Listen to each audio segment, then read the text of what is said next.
Students, welcome back to ज्ञान सागर। My self प्रेरणा देशपांडे और आज हम लोग देखेंगे AEC 4 language through literature 2 semester 4 के लिए है और कुल्हान यूनिवर्सिटी चाईबासा के लिए। ठीक है, और पेपर टाइटल क्या है? पोइट्री है। ओके, और टोटल देख सकते हैं आप, यूनिट 1 में आपका टोटल 5 है और यूनिट 2 में फिर है। आज यूनिट 1 करेंगे, फिर नेक्स्ट वीडियो में यूनिट 2 करेंगे।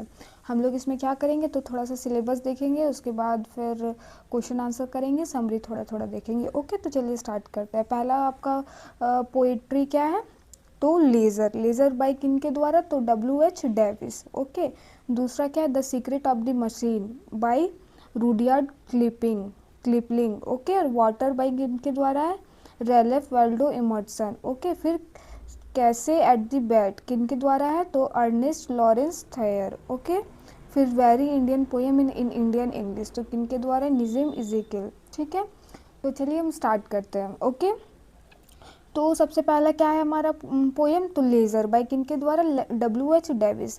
पहले ये जान लीजिए कि पता है WH डेविस, हेनरी डेविस एक बार ट्रेन में सफ़र कर रहे थे और ट्रेन से उतरते वक्त उनका पैर कट गया। पैर कटने के बाद वो क्या बन गए? पोएट बन गए।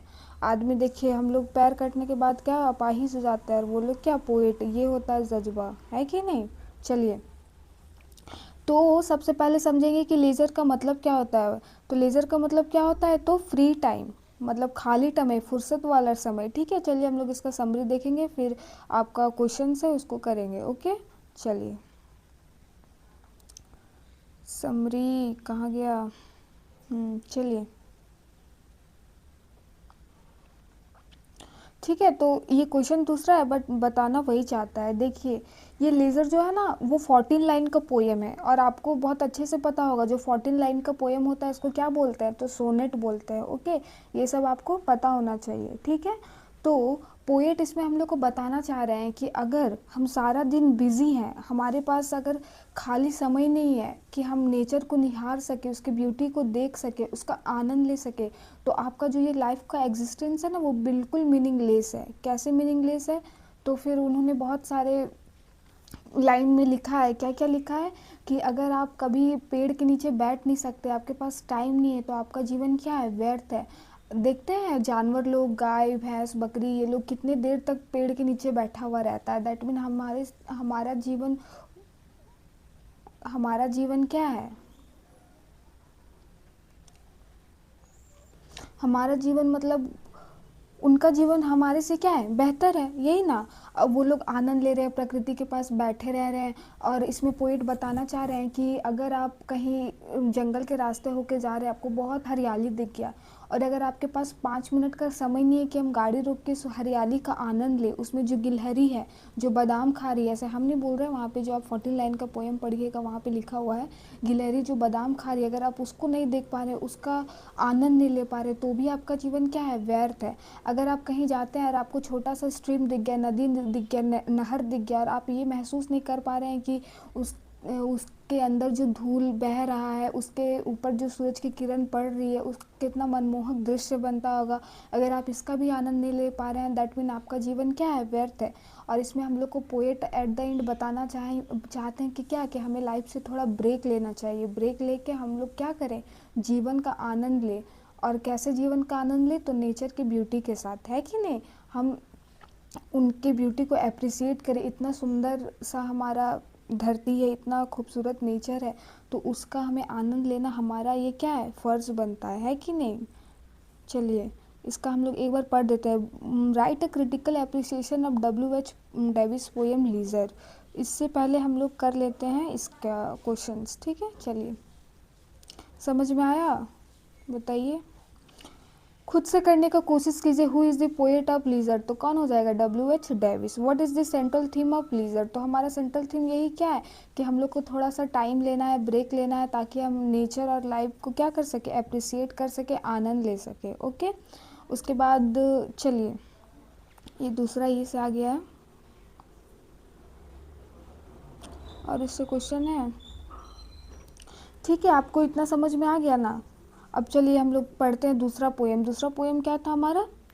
The secret of the machine. तो देखिए, इसमें क्या होता है ना कि यह पोएम तब लिखा गया है। कब लिखा गया है? तो तब लिखा गया है जब वो ह्यूमन अपना हर एक काम के लिए मशीन की रचना करना शुरू कर दिया था, मशीन बनाना स्टार्ट कर दिया था, है कि नहीं।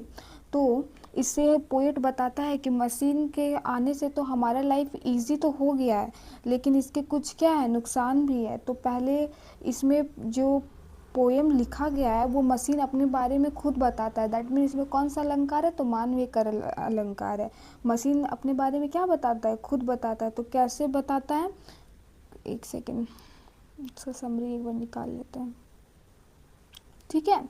तो क्या बताता है वो, कि पहले तो वो अपना पूरा तारीफ करेगा, वो अपना काम बताएगा, क्या क्या हम करते हैं, कैसे करते हैं, उसके बाद बताएगा, थोड़ा उसमें एटीट्यूड आ जाएगा, एरोगेंस आ जाएगा, फिर तो बहुत मज़ेदार है। चलिए हम लोग थोड़ा सा इसका समरी को देखते हैं, ठीक है। तो इसमें पहले बताता है कि कैसे वो पहले कैसे वो मतलब कोई धातु अस्तर या खानों से निकाला जाता है, फिर भट्टी में पिघला कर सांचों में ढाला जाता है, और फिर क्या होता है, घिस के, मार के, पीट के उसको क्या किया जाता है, तैयार किया जाता है, ठीक है। फिर जब तैयार हो जाता है तो उसको क्या, चलने के लिए उसको क्या चाहिए, सहायता चाहिए। तो किसकी सहायता चाहिए, तो या तो ईंधन चाहिए, पानी चाहिए, कोयला चाहिए, तेल चाहिए। इनकी सहायता से क्या करता है, वो काम करना बहुत जल्दी स्टार्ट कर देता है, ठीक है। और स्टार्ट होने के बाद वो मानव को क्या करता है, 24 आवर की सेवा देता है, सर्विस देता है कि नहीं, हर एक काम में साथ देता है। फिर वो बताता है कि वो मनुष्य के लिए क्या क्या कर रहे हैं। तो वो क्या क्या कर सकते हैं, किसी चीज़ को पुल कर सकते हैं, पुश कर सकते हैं, स्विम कर सकते हैं, मतलब फ्लाई कर सकते हैं, रन कर सकते हैं कि नहीं। तो लिखना मतलब इन शॉर्ट क्या बोलेंगे, कि वो उड़ सकते हैं, दौड़ा सकते हैं, पढ़ सकते हैं, लिख सकते हैं, सुन सकते हैं, और कहते हैं कि हम क्या नहीं कर सकते हैं मनुष्य के लिए, ठीक है। वो क्वेश्चन मार्क देता है पोयम में कि हम क्या नहीं कर सकते, सब तो कर ही रहे हैं। उसके बाद फिर क्या बोलता है कि हमारे वजह से, मशीन सब बोल रहा है कि हमारे वजह से क्या हो गया, कि डिस्टेंस कम हो गया, दूरियां ख़त्म हो गई है। तो कैसे ख़त्म हो गई है भाई, एक समुद्र है, एक दोस्त यहाँ है और दूसरा दोस्त वहाँ है, तो क्या कर सकता है वो, शिप के सहारे जाके उससे मिल सकता है। दैट मीन वो दूरियां को क्या कर दिया है, मिटा दिया है लोगों के बीच। आज आपको किसी का याद आ रहा है, 1 मिनट में फ़ोन करोगे तो हो जाएगा। तो मतलब क्या, डिस्टेंस, दूरी को इंसान के बीच में ख़त्म कर दिया है, किया है कि नहीं। फिर ऐसे ऐसे बताता है कि और क्या नहीं कर सकता है, सिंचाई कर सकता है, मतलब ऑल ओवर जितना भी है सारा काम वो कर सकता है। यह सारा खूबी वो गिनवाता है, ठीक है। पोएम क्या करता है, पोएट जो मशीन है अपने बारे में खुद बोल रहा है और अपनी सारी खूबियाँ बता रहा है, ठीक है। अब बताने के बाद क्या बोलता है लास्ट में, कि ये सब तो ठीक है, हम तो 24 आवर सेवा देते हैं, बट हमारे अंदर क्या है, इमोशंस नहीं है, इमोशंस नहीं है, फीलिंग नहीं है। अगर आपसे थोड़ी सी भी गलती होगी तो हम आपका जान ले सकते हैं। कैसे गलती हो सकती है, अब देखिए मशीन वगैरह में देखते हैं, थोड़ा सा भी ये करने से, कुछ उसमें दिक्कत होने से तुरंत विस्फोट हो जाता है, कुछ भी होता है, तो मनुष्य का क्या होता है, जान ले लेता है। वही बोलता है कि हम आपके सेवा में तो 24 घंटे रहते हैं, लेकिन हमारे अंदर इमोशंस नहीं है, फीलिंग नहीं है, ठीक है। थोड़ा सा गड़बड़ी होगा तो हम आपका जान ले सकते हैं। इतना बताने के बाद उसके बीच में क्या आ जाता है ना, कि एरोगेंस आ जाता है। तो कैसा एरोगेंस आता है, कि देखो भाई, हमारे सामने तो राजा महाराजा भी छोटे हैं, हमसे थोड़ा झुक कर रहिएगा, ये बोलता है, मशीन बोलता है, ठीक है। क्या बोलता है, कि हमारे सामने तो राजा महाराजा भी झुक कर रहते हैं।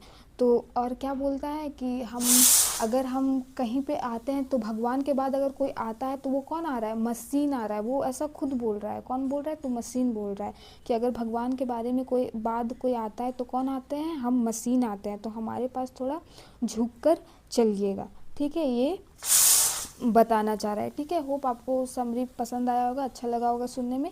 एक बार इसका हम पढ़ देते हैं, ठीक है। Rudyard Kipling poem the secret of the machine explore the relationship between human and technology.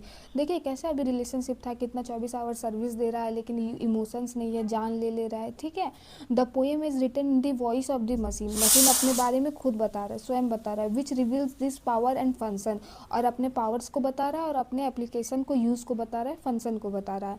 They describe how they can do miraculous tasks such as a flying, plowing, carrying loads and even controlling time, है कि नहीं, सब कुछ कर रहा है। But they also want that they are only servant of man. अभी ये बता रहा है कि हम बस क्या है, सर्वेंट ऑफ मैन है, जो जैसे हमको चलाएगा वैसे चलाएंगे। लेकिन उसके बाद देखिए, Kipling highlights the fact the machine can work tirelessly, बिना थके काम कर सकता है दिन और रात, provided they are properly maintained and respected. The poem has a cautionary tone as well. It reminds the reader that machine are powerful but can also cause destruction. यही है कि इसके पास अब क्या आ गया, एरोगेंस आ गया। अब अपने पावरफुलनेस को वो बता रहा है कि हम क्या कर सकते हैं, रिमाइंड करवा रहा है कि हम powerful can also cause destruction. मतलब हम लोग डिस्ट्रक्शन को क्या बोलते हैं, विनाश भी कर सकते हैं कि नहीं। फॉर एग्जाम्पल इफ़ नेग्लेक्टेड और overloaded machine can break down and harm people, है सारा बता दिया। उसके बाद देखिए the poem is celebration of human intelligence. और देखिए ये इतना कर पा रहा है तो किसका दिमाग के कारण कर रहा है, ह्यूमन इंटेलिजेंस के कारण कर पा रहा है ना। हम ही लोग बनाए, हम ही लोग किए हैं, लेकिन फिर अभी तो वो हमारे सर्वेंट है, लेकिन कुछ टाइम बाद वही हम लोग का क्या हो जाएगा, भगवान हो जाएगा, ऐसा मशीन बोल रहा है, ठीक है। But also warning against arrogance, the final line stage the machine do not have emotions like love और फॉरगिवनेस। और लेकिन इतना तो करता है, लेकिन मशीन के पास क्या नहीं है, फीलिंग्स नहीं है, ना तो माफ़ कर सकता है ना तो फीलिंग है, ठीक है। They are solace, hence the human must handle technology responsibly. Overall, Kipling poem in both futuristic and philosophical, reminding that while machine can make life easier, they must never control human life completely.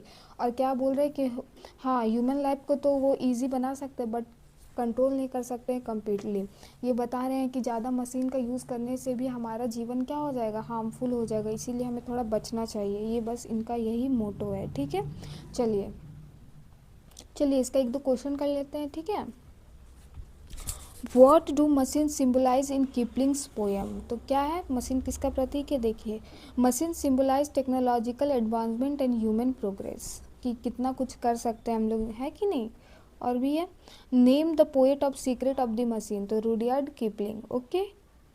उसके बाद और भी है क्या, नहीं है। तो चलिए अब हम लोग क्या करेंगे, दूसरा पोएम को पढ़ेंगे, ठीक है, समरी देखेंगे। और इधर है क्या,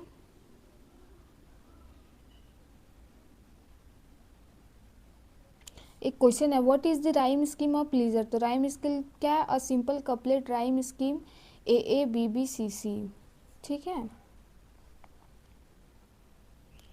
और इससे क्वेश्चन है क्या, चलिए नहीं, अब हम लोग नेक्स्ट पढ़ते हैं, ओके। नेक्स्ट पोएम हमारा क्या है, वाटर। चलिए अब इसके बारे में पढ़ते हैं। चलिए तो अब हम लोग वाटर पोएम को पढ़ेंगे। इनके पोएट कौन है, तो राल्फ वॉल्डो इमर्सन्स, ठीक है। और ये एक बहुत ही फेमस फिलोसोफर थे, ठीक है। चलिए तो स्टार्ट करते हैं। तो वाटर पोएम में इसमें वाटर के क्वालिटीज़ को बताया गया है, ठीक है, और उसके ब्यूटी को बताया गया, उसके पोटेंशियल को बताया गया, उसके पावर को बताया गया है, ठीक है। और इसमें हम लोग को बताया गया है मोरल कि हमें वाटर को अच्छे से मेंटेन करना चाहिए, यूज़ करना चाहिए, जेंटली यूज़ करना चाहिए, ताकि हमारे जॉय को वो डबल कर सके। और अगर नहीं तो ये हमें क्या कर सकता है, पल में डिस्ट्रॉय कर सकता है, ठीक है। चलिए तो इसमें वाटर बताता है, अगर आप पोएम पढ़िएगा तो आपको पता चलेगा, लाइन्स ऐसे तो आपको क्लियर नहीं होगा बट हम बताते हैं, ओके।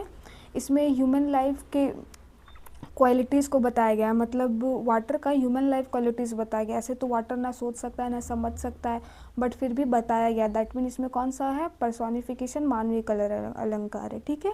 चलिए तो इसमें बताता है कि वाटर ह्यूमन सिविलाइजेशन को भी समझता है। भाई वाटर के पास ना समझने की शक्ति है ना ये है, तो फिर कैसे समझ रहे, क्यों समझ रहा है, क्योंकि पोएट ने यहाँ पे मानवीय कलर अलंकार यूज़ किया है, ठीक है। दैट मीन, और ये क्यों समझता है, तो जब से ये वर्ल्ड बना है, जब से ये बना है तब से वाटर भी है। दैट मीन वाटर हम लोग को अच्छे तरीके से समझ सकता है कि नहीं।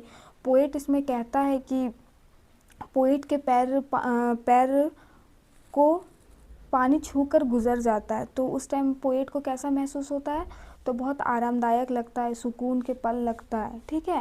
दैट मीन ये क्या बताना चाह रहा है कि वाटर के पास ऐसा क्वालिटी है जो हमें क्या कर सकते हैं, इंजॉय करवा सकते हैं, जॉय दिला सकता है। ऐसे तो हम लोग को पता है कि लाइफ बिना वाटर का इम्पॉसिबल है, बट इसमें उससे थोड़ा डीपर इसमें बताया गया है, ठीक है।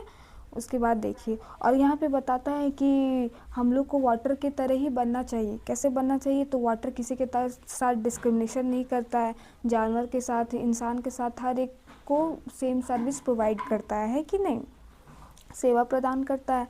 अब देखिए इसमें क्या होता है कि बताया गया है कि ना तो वाटर का दिल टूटा है हम लोग से, और ना ही क्या है, ना ही वो डिसकनेक्टेड है। मतलब अगर हम लोग वाटर को अगर अच्छे से मेंटेन से यूज़ करेंगे तो वो हमारा जॉय को डबल कर सकता है। अगर हम उससे थोड़ा सा भी डिसबैलेंस उसको करेंगे तो क्या कर सकता है, वो हमें डिस्ट्रॉय कर सकता है, अच्छे समय में कभी भी कर सकता है कि नहीं। अब देखिए, अब चलिए एक बार इसको पढ़ लेते हैं, ठीक है। यही इसका है, ज़्यादा बड़ा लंबा पोएम नहीं है, तो इसको एक बार पढ़ लेते हैं ताकि और क्लियर हो जाएगा। Ralph Waldo Emerson poem water is a meditative reflection on spiritual and moral qualities of water. Emerson's being a transcendentalist sees nature as a teacher. वो कैसे देख रहा है कि नेचर एक हमारे लिए क्या है, शिक्षक की तरह। And water becomes a metaphor for purity, ठीक है, pre resistance and humanity. He rights the water teaches us lesson of simplicity and equality. हम लोग को यहाँ पे वाटर क्या सिखा रहा है, तो सिंप्लिसिटी, साधारण जीवन, और इक्वालिटी। तो कैसे सिखा रहा है भाई, it serves all living beings without discrimination. ये सबको सेम सेवा प्रदान करता है बिना डिस्क्रिमिनेशन के। The poem describes how water nourishes plant, quenches thirst and cleans impurity. For Emerson, water is not just a physical necessity but also moral guide. ये बस यहाँ वाटर के क्वालिटी या फिजिकल इंपॉर्टेंस को नहीं बता रहा है, एक मोरल गाइड की तरह ले रहा है, ठीक है।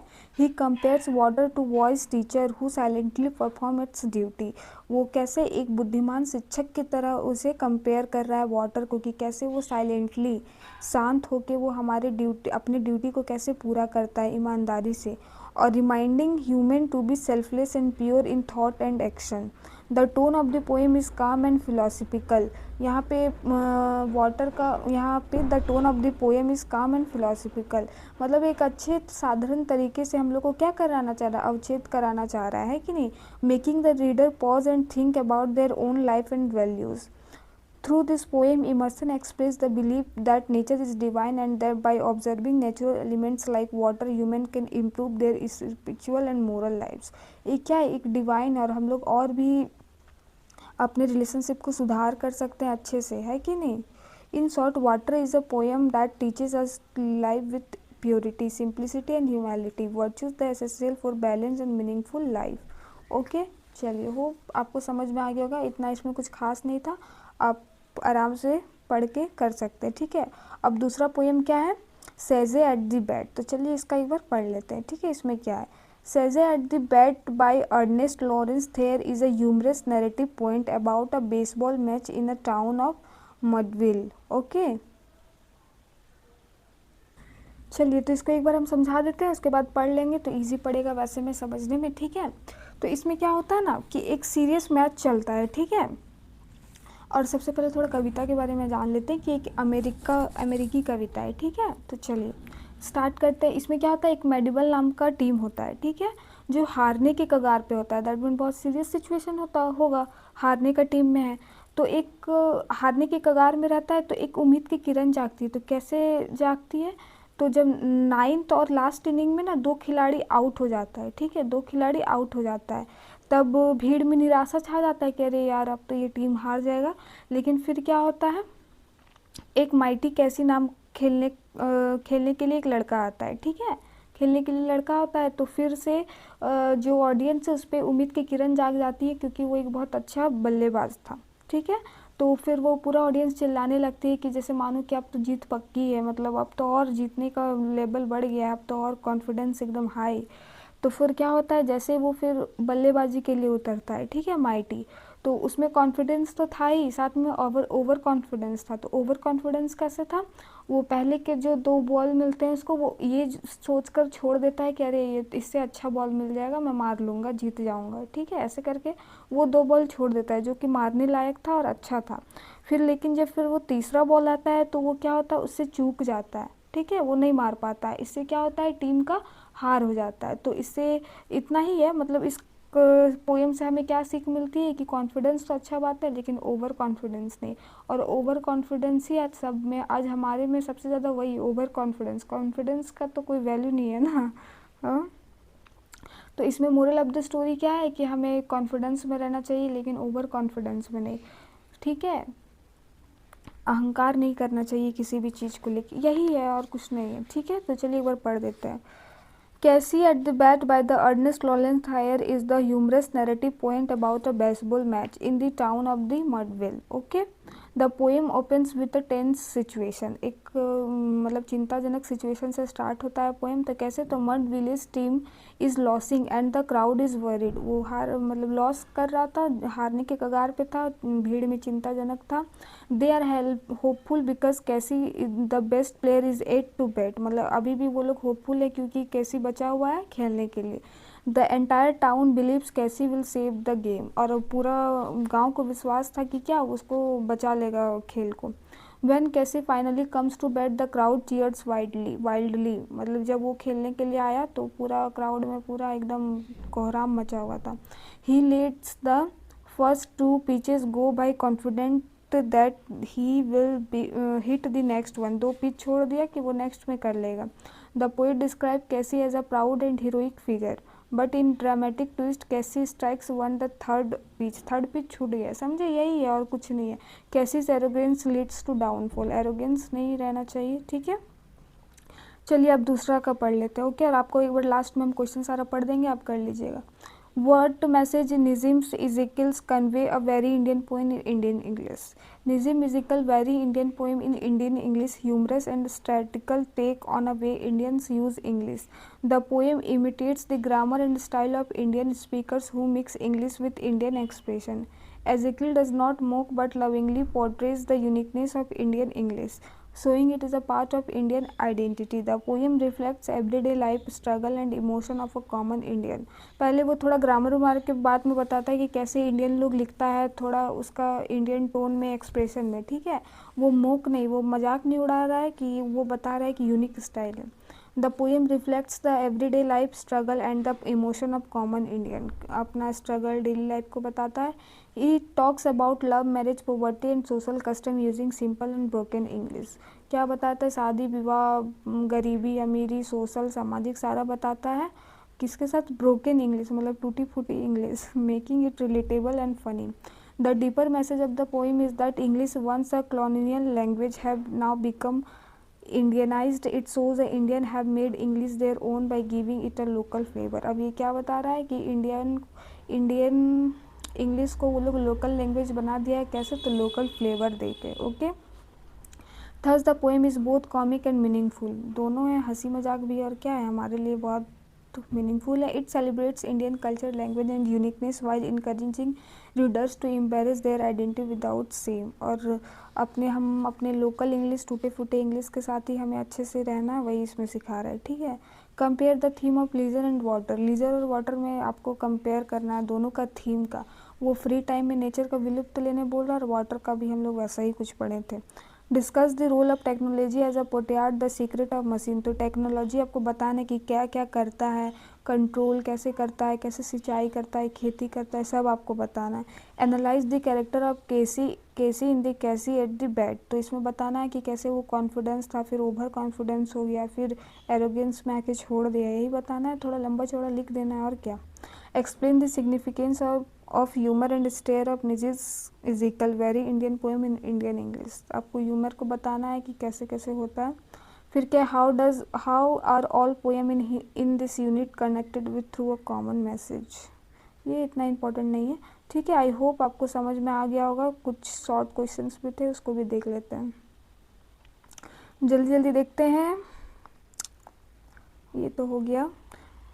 Water, what does Emerson compare water to. तो वाटर किसके साथ करता है, तो moral and spiritual purifier. Okay, what is the tone of water. तो क्या था, फिलोसफिकल था एंड रिफ्लेक्टिव था। कैसे हमको उसके प्योरिटी के साथ देखना है, मोरल वैल्यू, गाइडर है, टीचर है, ऐसे करके। Who is the hero of Casey at the bat. तो कैसी था, बेसबॉल प्लेयर था जो कि। What happens at the end of the कैसी बैट। तो वो हार जाता है कि नहीं, क्राउड निराश हो जाता है। What is the main theme of Casey at the bat. तो हम लोग को pride and overconfidence can lead to failure. ज़्यादा अहंकार और ओवर कॉन्फिडेंस हमें फेलियर की ओर ले जाता है। Who wrote very Indian poem in Indian English, ये पता है आपको, ठीक है। चलिए, हाँ मैंने ये तो कर लिए हैं। चलिए ठीक है, हो वीडियो आपके लिए हेल्पफुल रहा होगा, पसंद आया होगा। Thank you for watching. Next video के लिए कमेंट कीजिएगा। Have a nice day, all the best.